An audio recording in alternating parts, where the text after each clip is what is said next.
রাত পোহালেই শেষ হচ্ছে জাতীয় সংসদ নির্বাচনের প্রতিশ্রুতি প্রচার প্রচারণা। ঠাকুরগাঁওয়ে শেষ সময়ের প্রচার প্রচারণায় জোর ব্যস্ততার প্রার্থী সমর্থকদের। এ বিষয়ে বিস্তারিত জানাতে পৌর শহরের বাসস্ট্যান্ড গোল চত্বরের পাশ থেকে যুক্ত হচ্ছেন প্রতিনিধি এম এ সামাদ।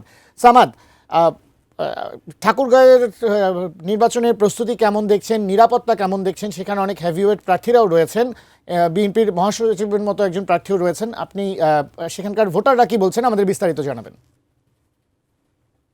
দীপ, ধন্যবাদ। মাঘের শেষ ভাগে কিছুটা শীতের দাপট কমলেও কিন্তু নির্বাচনী আমেজ, এই নির্বাচনী আনুষ্ঠানিক প্রচার প্রচারণা শুরু হওয়ার পর কিন্তু আমরা দেখেছি যে বাড়তি উষ্ণতা দিয়েছে। এবং আজকে যেহেতু শেষ রাত, এই নির্বাচনী প্রচার প্রচারণা আজকে আমরা দেখেছি যে চারিদিকে শুধু নির্বাচনী শেষ সময় এবং শেষ রাতের যে উত্তাপ, এটি আমরা লক্ষ্য করছি। এবং বিশেষ করে রাত যদিও 12টা পেরিয়েছে, তারপরেও কিন্তু যারা নেতা কর্মীরা রয়েছেন এবং যারা সমর্থকরা রয়েছেন প্রার্থী, তারা তাদের জায়গা থেকে নির্বাচনী প্রচার প্রচারণার যে জোর ব্যস্ততা, এই ব্যস্ততা কিন্তু আমরা বেশ আমাদের চোখে এসেছে এবং নজর কেড়েছে যারা সাধারণ ভোটার রয়েছে তাদের।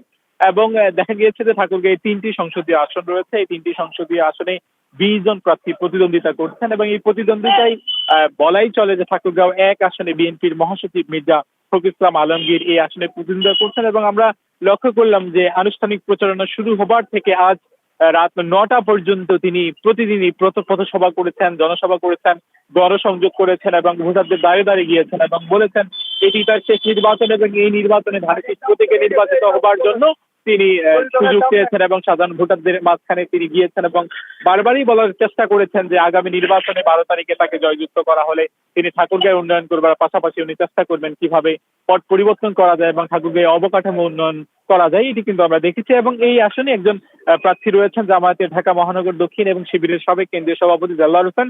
তিনিও কিন্তু নানা প্রতিশ্রুতি নিয়ে আমরা দেখছি যে ভোটারদের দাঁড়িয়ে দাঁড়িয়ে ঘুরছেন, ভোটারদেরকে নানা প্রতিশ্রুতি দিচ্ছেন এবং তিনি বলছেন যে তিনিও নির্বাচিত হলে ঠাকুরগাঁও 1 আসনে তিনি তাদের কাজগুলো করতে পারবেন এবং এই উন্নয়নের পাশাপাশি অবকাঠামো উন্নয়ন, শিক্ষা, চিকিৎসা নানান ধরনের